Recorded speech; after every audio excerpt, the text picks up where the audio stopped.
Final Fantasy VII has always been bizarre. I mean, how many other games let you take a talking dog, a robot cat, and a failed astronaut into battle? In fact, FF7 Rebirth is probably the weirdest game in the entire franchise by some distance. Massive spoilers ahead because I'm Sai for WhatCulture.com, and here are the 10 biggest WTF moments in Final Fantasy VII Rebirth. Number 10, the Mako vacuum. Final Fantasy VII Rebirth gets off to an utterly electric and eclectic start. Between killing off half of the cast in an alternative timeline, thankfully, letting players control franchise favourite villain Sephiroth, and having Tifa and Nerif lambast Cloud as an a-hole for digging through the latter's closet, Rebirth's opening hours are a merry old time for Final Fantasy fans. And then, in a moment designed to give gamers flashbacks to all of those times their parents told them to stop playing video games and start tidying their room, Square Enix brings the fun to a screeching halt by forcing the player to indulge in a spot of vacuuming. Yes, in order to progress through the game's opening chapter, you're forced to use an industrial vacuum cleaner to hoover up hazardous waste material, because nothing screams fantasy quite like slowly dragging a plus-sized household appliance across the floor. Watching protagonist Cloud partake in tedious menial labour while supervised by future nemesis Sephiroth no less is such a bizarre moment you can't help but chuckle at Square Enix's audacity for including it. Kudos to you, Square, I guess, but please, no more chores in the next game. Number 9, the Moogles. Final Fantasy's Moogles are an iconic piece of character design. Squat, dumpy little felines that fly on inexplicably tiny wings, Moogles have been an adorable mainstay of Final Fantasy and its spin-offs since their introduction back in Final Fantasy III. Even when Kingdom Hearts jettisoned the majority of its Final Fantasy connections, it made sure to keep the Moogles around. Rebirth's redesigned Moogles, however, look like someone at Square Enix saw the uproar caused by the dreadful Cats movie from a few years back and thought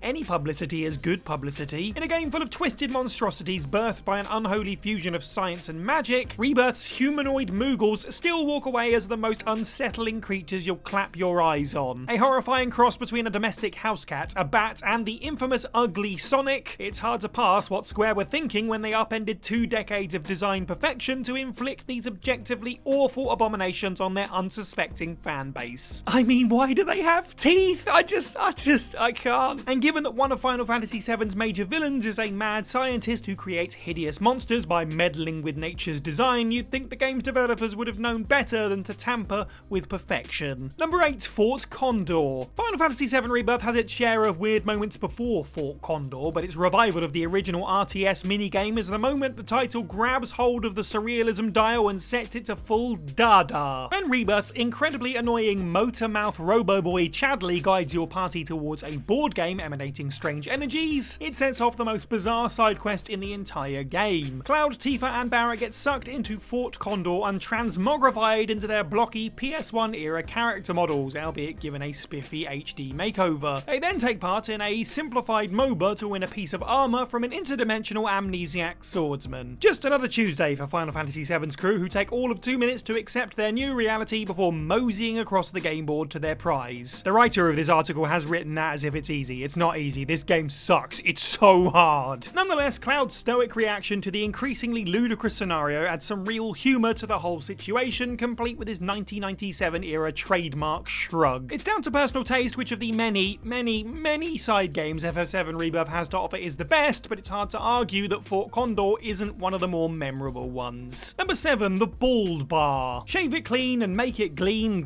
like the midday sun, buff it fine and make it shine bright for everyone. Of all the things fans were expecting out of Rebirth, an ode to baldness was not one of them. This song, extolling the virtue of proper scalp care, is weird in and of itself, but it's the context it's sung in that makes it peak WTF-ery. While looking for squad mates to perform in a military parade you've been shanghaied into directing, as you do, players will spot reoccurring boss character Rude enter a bar. You can then follow him and discover that he's a member of a baldies-only bar. I assume Jules Gill is hiding out somewhere in the background, whose members enjoy nothing more than a drink and a sing-song over the virtues of a follicle-free life. It's such an out-of-left-field moment, especially for the perpetually stoic Rude, but it's emblematic of one of Rebirth's biggest strengths. Character writing is one of the game's brightest moments across the board, and the game rides the line of the Turks between being terrifying wet-work assassins and kind of utter goofballs wonderfully. Number 6, Tifa and the Whale. The original Final Fantasy VII introduced the concept of weapons, creatures created by the dying planet in order to protect itself from the life forms that were killing it. The weapons themselves are a group of Evangelion-inspired FF-inspired creatures that looked imposing back in their blocky PS1 forms, so FF fans were eager to see what they'd look like in their shiny new PS5 incarnations. As such, it's safe to say more than a few players were nonplussed when the weapons were redesigned as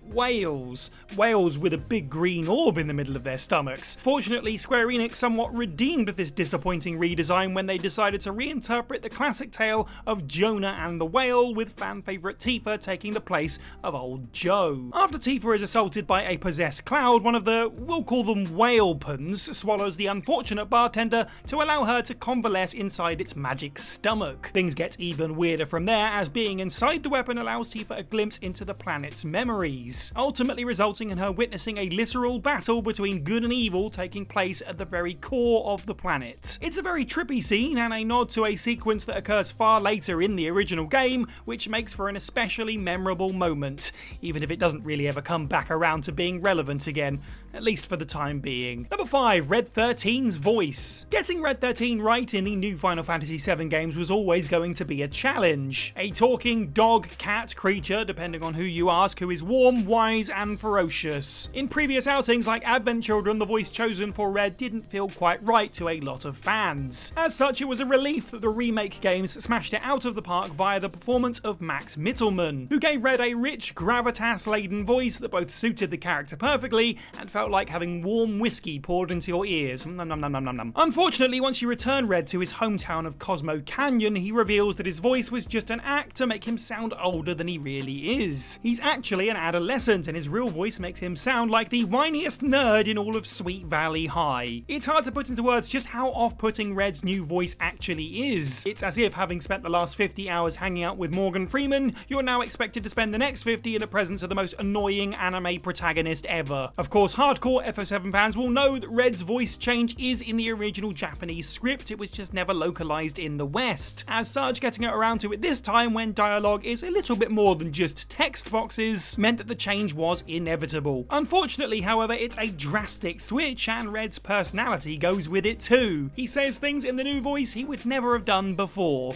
Oh, look at how they massacred my boy. Number 4. Loveless. Those who played 2007's Final Fantasy Crisis Core will be familiar with Loveless. In FF7's lore, Loveless is heralded as the greatest literary masterwork ever created, despite every quote from it sounding suspiciously like it came from lead designer Tetsuya Nomura's high school poetry journal. So when Rebirth's cast sit down to watch a performance of the play at the Gold Saucer, you know something special is about to go down, but nothing can prepare you for the next 15 minutes of madness. After a melodramatic introduction, your party members are somehow transported into the play through the magic of VR. The hulking Barrett becomes a medieval warlord, Red 13 is transformed into a Cerberus-like demon dog, robot cat Ketchi becomes a jester, and Cloud's love interest becomes a goddess. A goddess who Cloud fights alongside in a series of utterly bizarre quick-time events. Then, just when it seems to be over, Aerith takes the stage to belt out the game's new themes. Hell of a set of pipes on that one. Turns out the residents of Final Fantasy VII's world were right all along, Loveless really is one of a kind. Number 3. The ultimate party animal. This one's more of a WTF moment in the sense of WTF were they thinking. In Rebirth's late game, your party finds itself betrayed by one of its own, allowing the big bad Shinra company to abscond with a key MacGuffin. All the remaining characters agree that they need to move quickly and catch up with the bad guys before it's too late,